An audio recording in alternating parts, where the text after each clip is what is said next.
Welcome Calculus AB. This is section 1.4, continuity and one-sided limits. The essential question is, what is continuity?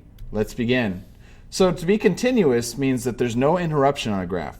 So another way to say this, like just think about this, is you can draw the graph without lifting your pencil. So here's some examples of graphs, and are these continuous? So look at this first one. You're starting up here at A, so you're starting actually right after A, and you follow this line, but then you get to this point C, where X is C, and go, oh, I can't be continuous because there's a hole right here. So I can't cross it because f of c is not defined. So is this continuous? No. The next one. So I'm starting here is right after A, and you go up to here in this point, and then go, oh, where do I go? It actually has a second point. This is piecewise. And the limit of f of x does not exist because it goes towards two different directions at C. So is this continuous? No, I had to pick up my pencil. The last one. Go from A, and you get to this point. Up, it's a hole again. It drops down to C, and you can evaluate f of c, but I had to pick up my pencil because I can't jump over that hole. So is this continuous? No. It has to be something where you can draw the line and you don't have to pick up your pencil.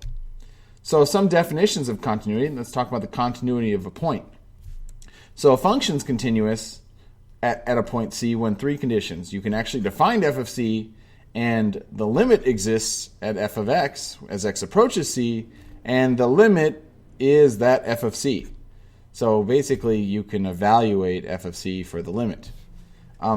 Continuity in the open interval. So you can also, a function can also be continuous on an interval AB, so as long as each point is continuous on that interval. All right, so let's discuss the continuity of these functions. This function right here, f of x equals 1 over x, is not continuous because you have this asymptote right here. So it's not continuous at x equals 0. This function, sine of x, is continuous because a sine wave just keeps going like this forever, and you never have to pick up your pencil. Over here on this function, it's piecewise, x plus 1 for the linear part and x squared plus 1 over here on the right. This is continuous because if you drew this and the function changes, or what do you use at this point, but at that point right there, the limit still approaches 1 from both directions. And if you evaluate h of 1, it comes out to, for both functions, that same value 1. So then you can draw this too, so it's continuous. So we say yes. Now for this linear one right here, you draw that function and you have an open hole. So is this continuous? No, because there's a hole right here. Let's talk about one-sided limits. So we talked about limits, they had to approach both sides, but this time we're talking about limits from the right and limits from the left. And the difference in notation is this plus and the minus up here. So it's x approaches c from, this plus means from the right. So we call this from the right, and this will be from the left. So it's just one-sided limit. So saying what's the limit approaching on each side? We've done that before, we've just never written that out. So if I asked you what's the limit for the nth root of x, and as x approaches 0, well, you can't say a limit because a function, for a root function, kind of looks like this. And as you're approaching 0, it has to approach from both directions. And from the right-hand side, it's approaching 0. But there's nothing on the left-hand side at all. So we can't say this limit does not exist. But if we said, what is the limit as you're approaching 0 from the right-hand side with that plus, well, that's going down to 0. Because the right-hand limit is 0. There's just no left-hand limit, so there's no overall limit. So let's try another example. Find the limit of f of x equals the square root of 4 minus x squared as x approaches negative 2 from the right. So I'm going to write that out. It's the limit as x approaches negative 2 from the right is a positive of the function 4 minus x squared. So maybe you want to graph that function. And if you set that up, draw two lines, what does that function actually look like? And you might remember this or might not. This is that half circle function where you're drawing something that looks like this, and these go out to, since it's 2, negative 2 and positive 2, and up to positive 2 right here. So as you approach negative 2 from the right, so negative 2 is right here, and approaching it from the right side, you are going to be approaching 0. So that's your answer. It's going down to the x-axis. All right, let's look at another one, greatest integer function. So we have this notation here, this with this double bar bracket thing. It's the greatest integer n such that n is less than x. So looking at these examples, another way to say this is a floor. You're basically dropping it down to the nearest integer. So drop it down, going down. So if you have 2.5, it goes down to 2. If you have negative 2.5, it goes down to negative 3. So we can use this to create what are called step functions, and they look like this, like little steps. So it's, and we can use, step functions have left and right side limits. So if we take the left side limit as x approaches 0 for this floor of x, the left side limit looks like that, it's going to negative 1. But if you take the right side limit, it is approaching 0. I already wrote 0, didn't crop it out.